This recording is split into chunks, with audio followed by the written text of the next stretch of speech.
Hey guys and gals, welcome back to another episode of Gearheadgirl Garage, where today we're going over two different types of BMW differentials.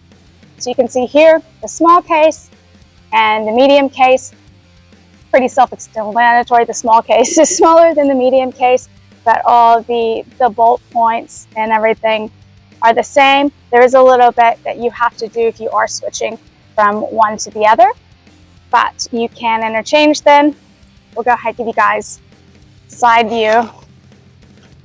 So you can see here, you've got the axle hooks up here.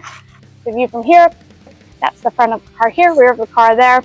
So that is the difference between the small case and the medium case BMW differentials. And with either one of these diffs, we would recommend using the PM Lubrication PM 108 gear oil for best performance.